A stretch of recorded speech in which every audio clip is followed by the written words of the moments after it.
Hello everyone, I never imagined I'd be writing something like this. I've read plenty of stories about betrayal, about spouses being unfaithful, about people being blind to the obvious signs. Every time, I thought, that could never happen to me. I know my wife. I know my family. Turns out, I didn't know anything that my wife, Sarah, and I have been together for 8 years, married for 5. She was the type of person who could charm anyone, the one who always knew the right thing to say, always the center of attention at gatherings. People loved her, my family loved her, especially my dad. That I should have seen the signs. Looking back, there were so many red flags that I brushed off, convinced myself were nothing. Sarah always got along with my dad a little too well, laughing a little too hard at his jokes, lingering in conversations with him long after everyone else had moved on. I told myself it was just a good father-in-law, daughter-in-law relationship. Nothing weird, but then things started to change. Sarah became more distant. She wasn't affectionate anymore. Her phone, which used to sit on the counter without a second thought, was now always with her, always locked. When I'd walk into a room, she'd quickly put it down, face down. That I tried to ignore it. I told myself I was being paranoid. But then she started picking fights over nothing. Every little thing I did annoyed her. If I tried to talk to her, she'd roll her eyes or sigh like she couldn't be bothered. And the biggest change, she suddenly had a lot of solo errands to run. She'd leave the house for hours at a time with vague excuses. When I asked her where she was going, she'd say things like, "Just out," or "I needed some fresh air." I had my suspicions, but I never in a million years imagined what was actually happening, because when I finally found out the truth, it shattered everything. The gut feeling wouldn't go away. No matter how much I tried to convince myself that Sarah was just going through a phase, that maybe we were in a rough patch, something felt wrong. She wasn't just distant, she was actively avoiding me. Late night phone calls in the bathroom. Sudden errands that took hours. Coming home too happy for someone who had just been out alone. And then there was my dad. That I didn't connect the dots at first. Why would I? He was my father. Someone I trusted without question. But now, looking back, I see how his behavior had changed, too. He started texting Sarah more. I'd walk into the room, and she'd be grinning at her phone, typing away. When I'd ask who she was talking to, she'd wave me off with a casual, "Oh, just your dad." I thought nothing of it. Why would I? But then I noticed other things. Whenever we had family gatherings, Sarah would always find a way to be near him. Sitting next to him, laughing at his stories like he was the funniest man alive. My dad started defending her in our arguments. Anytime I vented about how distant she was, he'd say, "She's just stressed," or, "You need to give her space." When I mentioned we were having issues, he looked almost too interested. The final straw was the weekend trip. Sarah told me she was going to visit a friend out of town. It was supposed to be a girls' weekend, just her and some old college friends, something to clear her head. But something didn't sit right with me. So, against my better judgment, I did something I had never done before. I checked her location. She had shared it with me years ago, back when things were good, back when we trusted each other completely. I hadn't looked at it in forever, but when I pulled it up, my stomach dropped. She wasn't out of town, she was at a hotel. A hotel 20 minutes from my parents' house. My heart was racing. I told myself there had to be another explanation. Maybe she had car trouble. Maybe she needed a place to rest before driving out to meet her friends. But then, almost as if fate wanted to twist the knife even deeper, I checked my dad's location, too, and he was at the same hotel. I felt like I couldn't breathe. I stared at the screen, at the 2 dots sitting right on top of each other, and told myself it wasn't real. That this wasn't happening. But deep down, I already knew. I got in my car. I had to see it for myself, and what I found when I got there, it changed everything. I don't even remember the drive to the hotel. My hands were gripping the steering wheel so tightly I could barely feel them. My mind was racing, my stomach was twisted in knots. There had to be another explanation. Maybe it was a coincidence. Maybe my dad was meeting someone else. Maybe I was just being paranoid. But deep down, I already knew. I pulled into the parking lot, scanning the rows of cars. And there it was, my dad's truck, parked near the entrance. My heart pounded as I got out of the car. I didn't have a plan. I didn't even know what I was going to do if I found them together. But I needed to see it with my own eyes. I walked into the hotel, my body moving on autopilot. The lobby was small, quiet, the kind of place where nobody asks too many questions. I went up to the front desk, trying to keep my voice calm. My wife is staying here, I said. Room number? The receptionist barely looked up. We don't give out guest information, sir. Of course. I should have expected that, but I didn't need their help, because right at that moment, the elevator doors opened and there they were, Sarah. My dad, stepping out of the elevator together. Sarah was laughing, actually laughing, until she looked up and saw me standing there, her face drained of all color. My dad? He froze, his mouth opening slightly like he was about to say something, but no words came out. The three of us just stood there in a triangle of silence, the reality of the situation sinking in. I wish I could say I felt rage in that moment.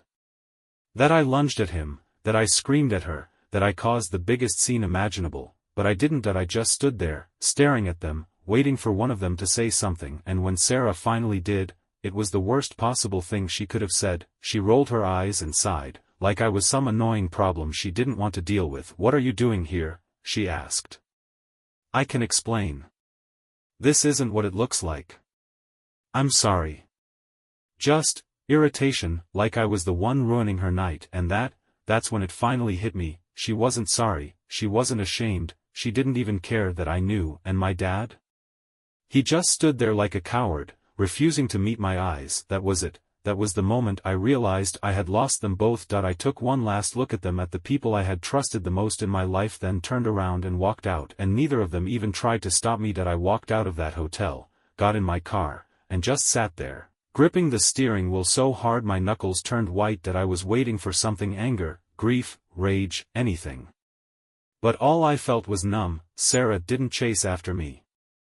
My dad didn't call my name. They just stood there, like I was the one ruining their night, like they had already moved on from me. That was the moment I realized this wasn't new, this wasn't some sudden mistake or moment of weakness. This had been happening for a while. They had been sneaking around for who knows how long. And now, standing in the wreckage of it all, they weren't scrambling for excuses, because they didn't care. I started driving. I didn't know where I was going, just anywhere but there. My hands were shaking, my mind racing with all the moments I had ignored, all the little things that suddenly made sense, the way Sarah never wanted to be intimate anymore, the way she and my dad always seemed too comfortable, the way my dad defended her in every argument we had, the late nights, the secret phone calls, the sudden need for alone time.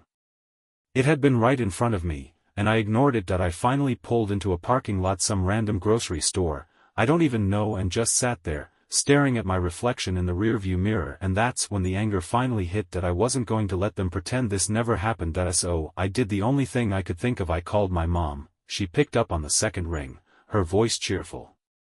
Hey, sweetheart. What's up? I took a deep breath. Mom, you need to sit down. The moment I told her what happened, she went silent. I could hear her breathing on the other end, slow and uneven. Then she whispered, "Are you serious?" "Yeah." And then, she exploded. I had never heard my mother scream like that before. It wasn't just anger, it was betrayal. Because my father? He had just destroyed 2 families at once. She told me to stay put, that she was coming to meet me. When she arrived, her face was pale, her hands trembling as she gripped the steering wheel. We sat there in silence for a long time before she finally whispered, "I can't believe this is happening." Neither could I. And then, as if the universe wanted to twist the knife even deeper, Sarah called me. I stared at the screen, my stomach turning. She had the nerve to call me, I answered, my voice ice cold. Her first words? "Are you really telling everyone?" No apology. No guilt. Just damage control. That's when I knew, without a doubt, Sarah and my father deserved each other. I hung up without another word, and that was the last time I ever spoke to her. I sat in that parking lot with my mom for a long time, both of us just trying to process the absolute nightmare we had been thrown into. Neither of us spoke much. There wasn't much to say.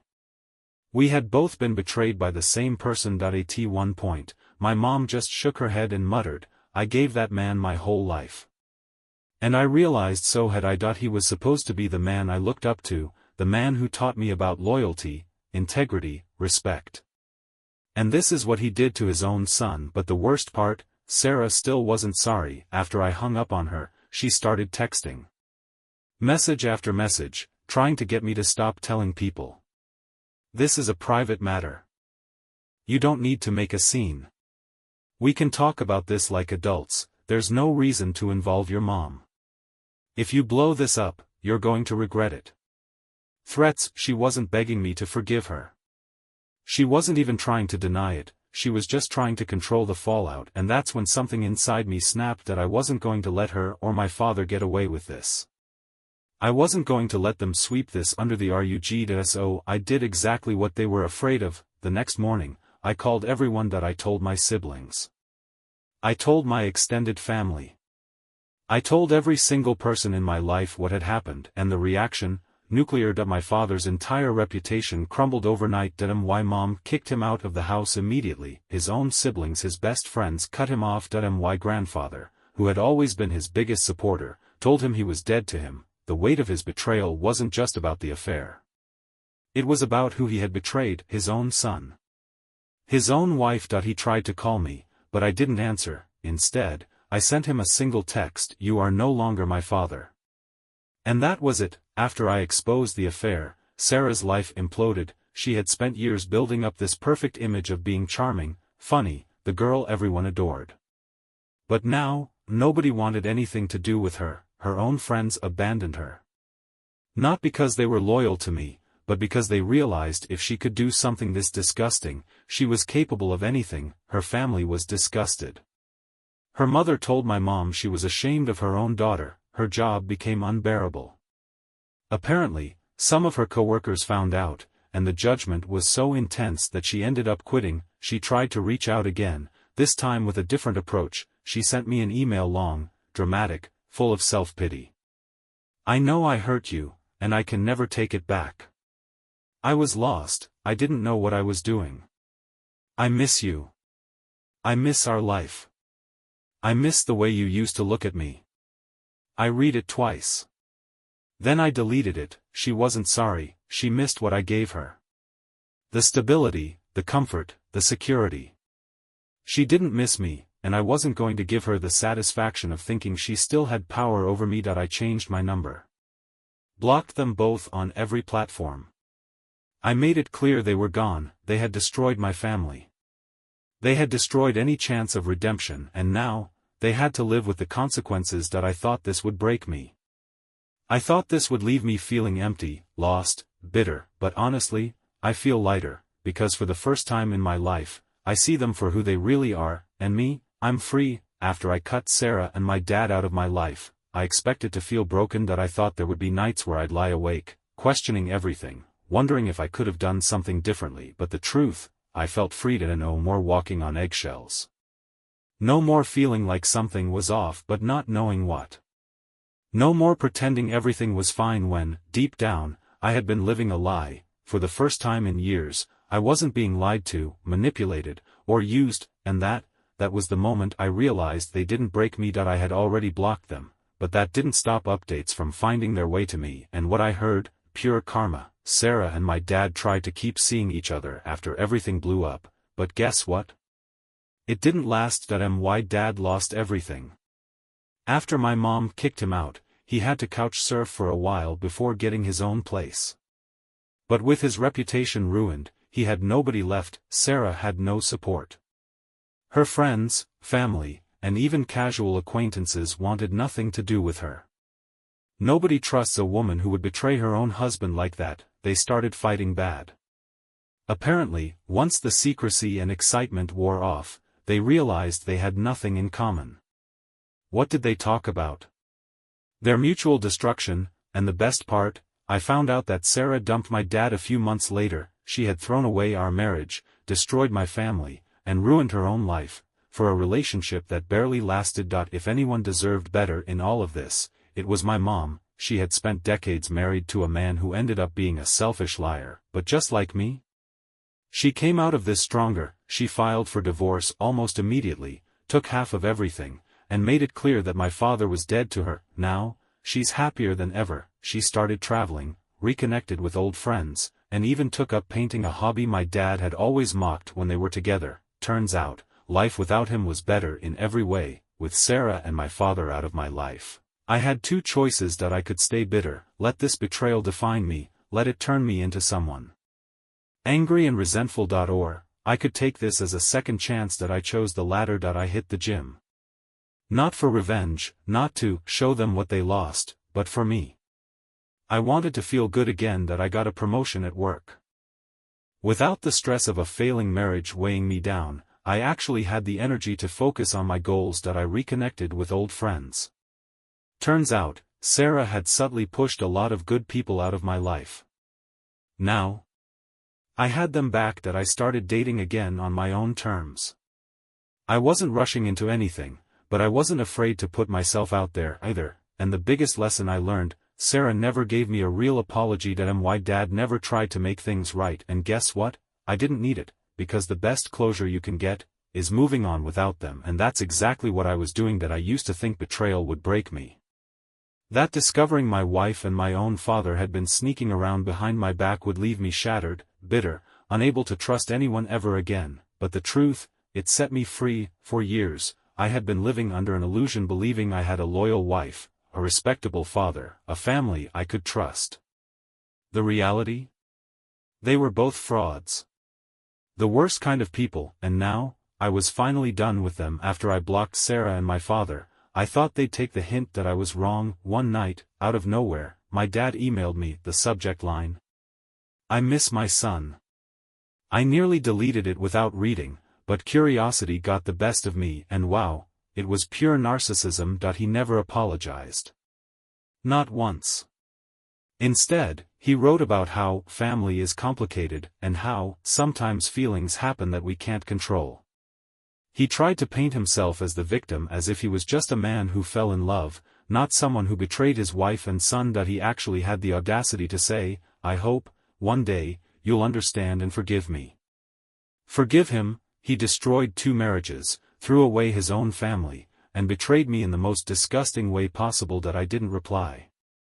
I just blocked his email, too, because he wasn't sorry. He just hated facing the consequences of his own actions. While my dad was trying to worm his way back in, Sarah was falling apart. Mutual friends told me that after she dumped my dad, her life spiraled fast. She tried to start dating again, but nobody wanted anything to do with her. Once people heard what she had done, they saw her for what she really was. She struggled financially. Without our shared income, she had to move out of our house and into a tiny apartment. Her reputation was trashed. People don't trust a woman who cheats on her husband with his own father. And the most ironic part, she tried reaching out to my mom. Yes, you read that right. The woman who helped destroy her marriage actually had the nerve to call my mother and try to clear the air. My mom, she laughed and hung up, because at the end of the day, neither of them had anyone left. While Sarah and my dad were dealing with the fallout of their own horrible choices, I was out here thriving. I was happier than I had been in years.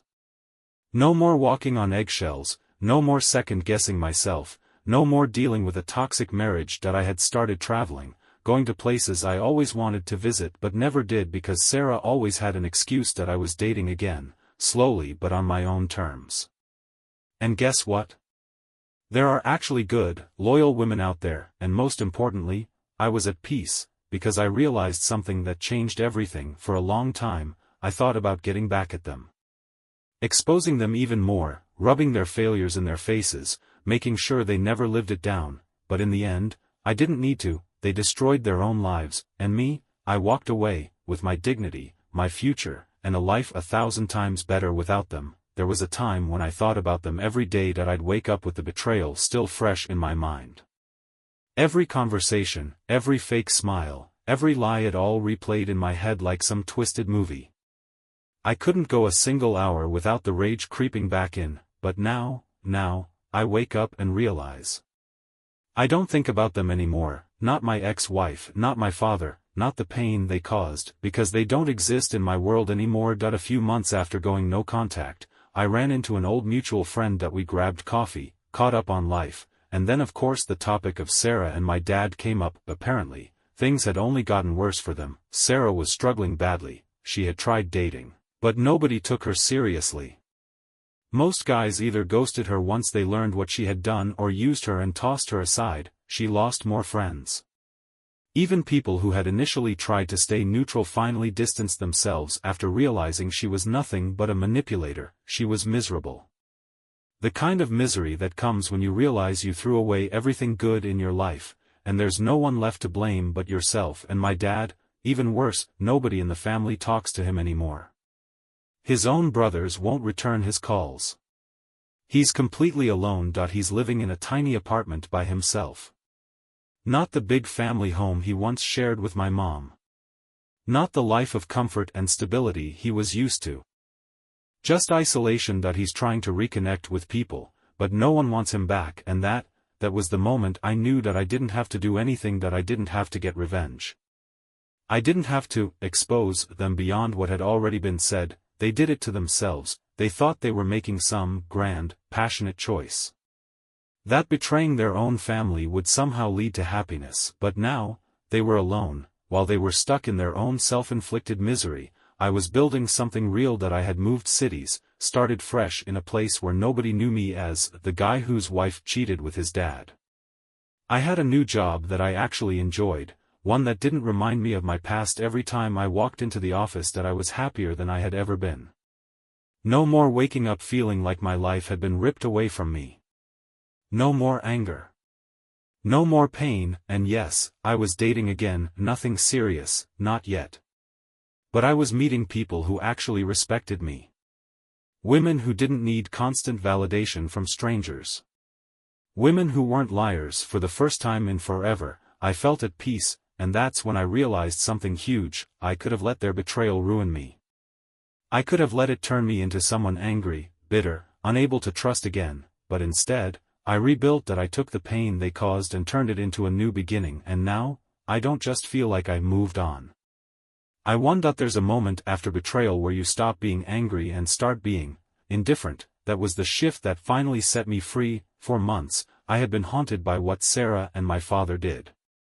Even after I cut them off, even after the divorce was finalized, even after my father was exiled from our family, they still lived in my head. I wasn't thinking about them because I wanted to. I was thinking about them because they had shattered my entire reality. But one morning, I woke up, made a cup of coffee, and sat down at my kitchen table, and I realized they weren't the first thing on my mind anymore. I wasn't waking up with the weight of their betrayal sitting on my chest. I wasn't replaying the hotel scene in my head. I wasn't even feeling the need to check up on how miserable they were, because for the first time, I didn't care. I was done with them. Truly, finally, completely done. Even though I had made it clear that I wanted nothing to do with Sarah or my father, life has a way of making sure you still hear about the people you've cut off. A few months ago, my mom called me. She doesn't bring him up often, but this time, she had news that my dad had tried reaching out to her again. He had called her, left messages, even sent her an email saying he missed their life together. She didn't respond. Because just like me, she had moved on. She told me he sounded desperate. He was lonely, had no real friends left, and was apparently talking about wanting to make amends. I laughed. Actually laughed, because what did he expect? Did he think he could destroy his own family and just get a reset button? Did he think my mother, the woman he humiliated, the woman he threw away for his own son's wife, would just take him back? The reality had finally hit him. He had no family left. He had no relationship with his son. He had no respect from anyone who once looked up to him. He had chosen temporary excitement over permanent loyalty, and now, he had to live with that. Sarah had been even worse off. After she dumped my dad, she tried to rebuild her life. She moved to a new city, hoping for a fresh start. She started dating again, but every relationship fell apart quickly. She burned too many bridges to ever return to her old life. And the best part, she actually had the nerve to reach out to one of my friends, not to ask about me. Not to apologize, but to complain. She told my friend she felt abandoned by everyone. That she wished people would get over it already. That I was the one who ruined her reputation, not her own choices. Not the fact that she slept with her husband's father. No. Me, hearing that was the final confirmation I needed. Sarah hadn't changed, she wasn't sorry. She wasn't remorseful.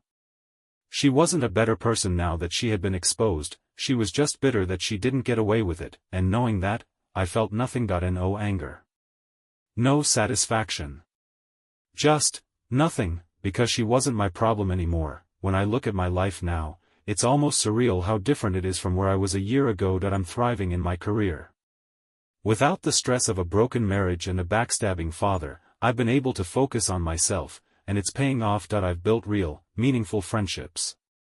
People who actually care about me, who never saw me as just Sarah's husband or his father's son. I'm in a relationship again. And for the first time, I know what it feels like to be with someone who is genuinely kind, honest, and loyal. And the biggest difference, I don't need revenge. I don't need validation, because my life is proof enough that I won. I walked away with my dignity, my integrity, and my future intact, and they walked away with nothing. Because when you betray the people who love you most, you don't just lose them, you lose yourself. A year ago, I thought my life was over. I thought I'd never trust again, love again, or even feel normal again.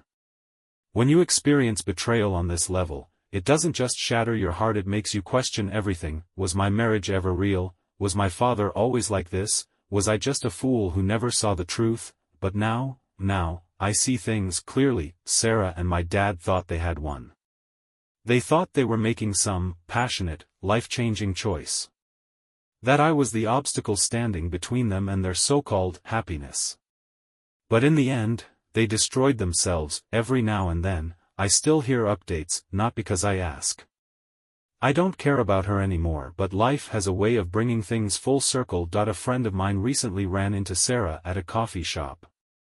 They didn't speak. She was sitting alone, staring at her phone like she was waiting for a message that would never come, and the difference in how she looked, night and day. The once confident, arrogant, I can do whatever I want, Sarah. Gone. She looked tired, stressed, unhappy. Like someone who had spent the past year realizing she had made the biggest mistake of her life. She had aged, not just in appearance, but in the way she carried herself. The weight of her own choices was finally sinking in, and the best part, she was alone. No new guy. No circle of friends to laugh with.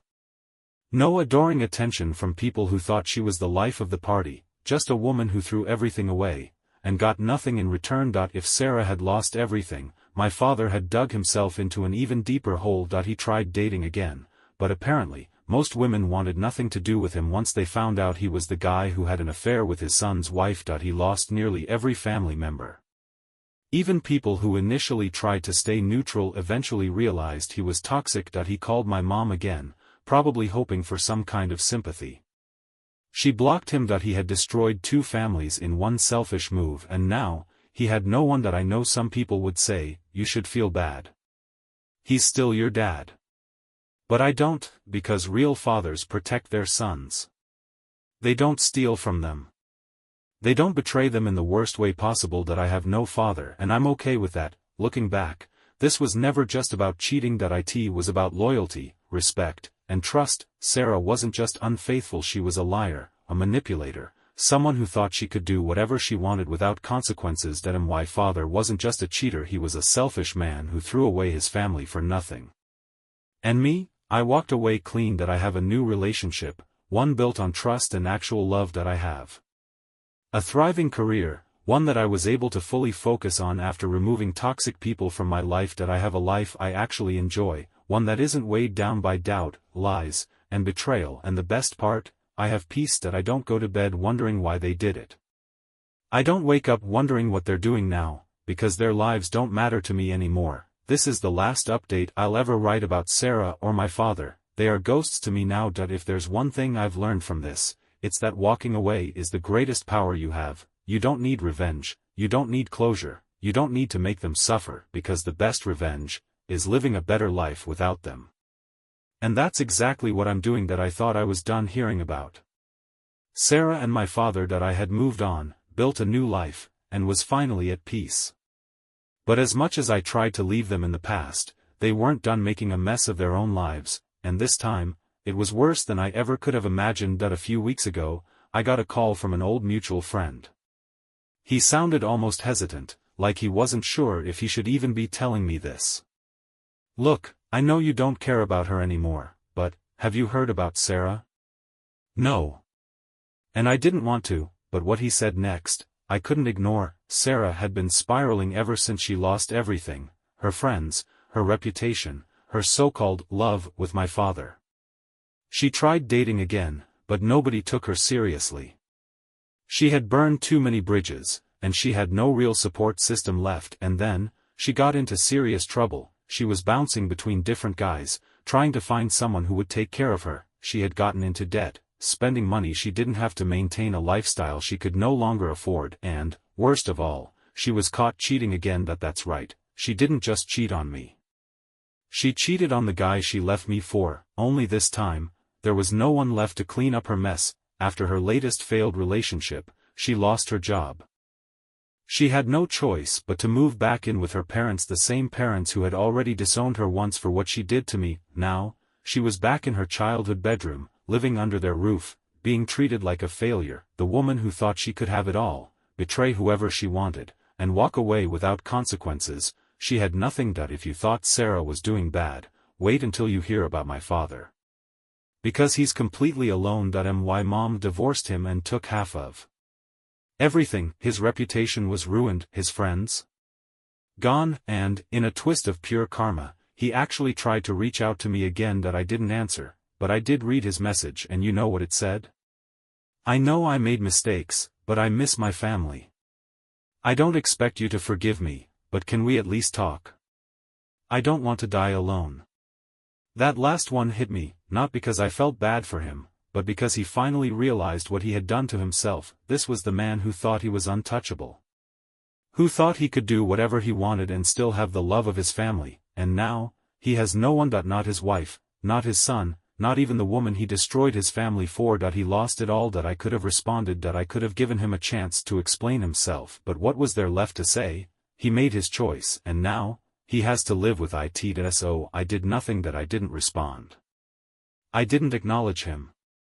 I just deleted the message and moved on with my day, because my father, he's already dead to me. While they were both falling apart, I was living the best life I had ever lived. I had moved into a new home, one that didn't hold memories of betrayal. I was in the best shape of my life, focusing on myself, my health, and my happiness. I had real friends again, people who actually respected me and had my back. And the best part, I was finally in a healthy, loving relationship. A woman who didn't lie, who didn't manipulate, who didn't take me for granted. For the first time in years, I knew what it was like to be with someone who truly valued me, and that was the best ending I could have ever asked for. I never thought I'd get to this point. For the longest time, this betrayal felt like the center of my life. Everything I did, every decision I made, every conversation I had somehow came back to them. Sarah, my father, the ultimate betrayal. But now I see them for what they really are. A lesson, a chapter of my life that taught me everything I needed to know about people, trust, and self-respect. And that chapter, it's finally closed. Not too long ago, I ran into one of my father's old friends. The guy didn't know the full story, just that my dad and I were estranged. He looked at me, sighed, and said, "He really regrets everything, you know. He talks about you all the time." I just shrugged, because I don't care. I don't care if my father regrets losing his son. I don't care if Sarah regrets throwing away her life. I don't care if they sit in their own misery, wondering how everything went so wrong, because the truth is, they did this to themselves. They thought they could betray the people who loved them and still walk away with a happy ending. But life doesn't work that way, and now they have to live with the consequences of their choices. Sarah is still living at home with her parents, bouncing from one failed relationship to the next, trying to rebuild a life she single-handedly burned to the ground. My father is still alone, unwanted by his family, ignored by his friends, nothing more than a shadow of the man he used to be. And me, I'm in the best shape of my life. I have a job I love. I'm surrounded by real, genuine people who actually care about me, and most importantly, I'm with someone who actually values me. And that's all I ever needed. Looking back, I Realize now that I wasted too much time being angry. Yes, what they did was unforgivable. Yes, they betrayed me in the worst way possible. Yes, I had every right to be furious, but at some point, I had to ask myself, why am I giving them so much space in my head? Why was I letting their actions define my happiness? Because the moment I stopped caring, that's when I truly won. If you take anything from my story, let it be this: walking away is the most powerful thing you can do, not fighting, not revenge, not waiting for an apology that will never come, just leaving them behind and living the life they never thought you could have without them. And trust me, there is no better feeling in the world. If you had told me a year ago that I'd be this happy, I would have laughed in your face. Back then, I thought my life was over. I thought I'd never trust again. I thought I'd spend the rest of my life carrying the weight of their betrayal. But now, I barely think about them. I used to believe that moving on meant getting an apology or getting closure, but I never got either. My father never truly apologized, Sarah never showed real remorse, they never took responsibility for what they did. And you know what? That was the best thing that could have happened, because I didn't need them to make it right. I didn't need an explanation. I just needed to move forward, and the way I did that, I stopped checking for updates on their lives. I stopped bringing them up in conversation. I stopped letting their actions control my emotions. I realized that for every second I wasted thinking about them, I was giving them power. So I took that power back. I don't go searching for information about them. But life has a way of making sure you hear things. Sarah, still miserable. Still bouncing between bad relationships, still carrying the weight of her own mistakes. My father, still alone. No friends, no respect, no real place in anyone's life. They are exactly where they deserve to be, and me, I'm thriving in my career. Finally in a position that challenges and excites me. I have an incredible woman by my side.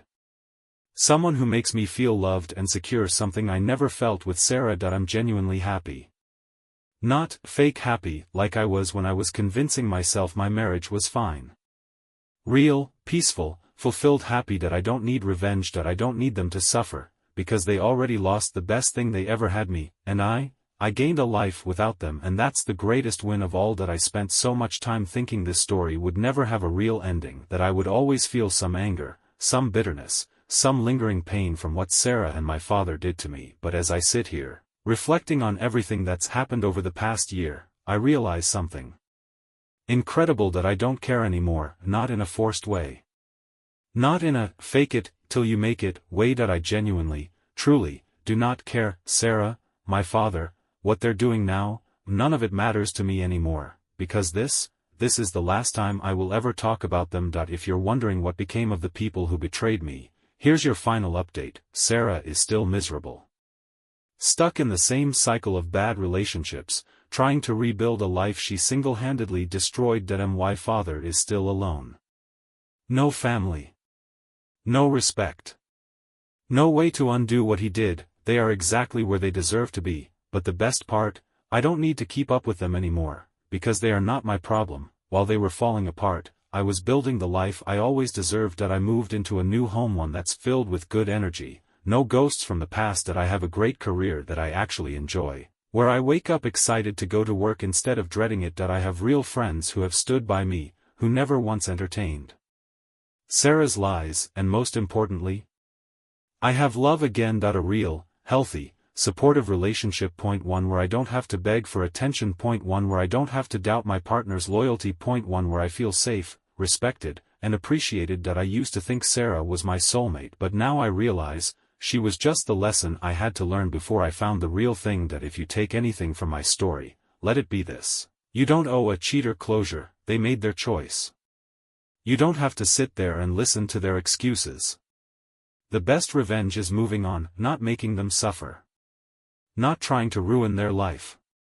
Just living well. Some people destroy their own lives. Let them. Sarah and my father thought they were making a great decision. Now look at them. Never ignore red flags. I saw the signs. I just didn't want to believe them. Never again. Walking away is your greatest power. Don't beg. Don't argue. Don't look back. Just leave. This is it, the final chapter. Sarah and my father are nothing to me now. I don't love them. I don't hate them. I don't think about them. They are just footnotes in my past and my future. it's never been brighter. So to anyone reading this who has been betrayed, who feels like they'll never move on, trust me. One day, you'll wake up, take a deep breath, and realize, you won. And when that day comes, it'll be the best feeling in the world.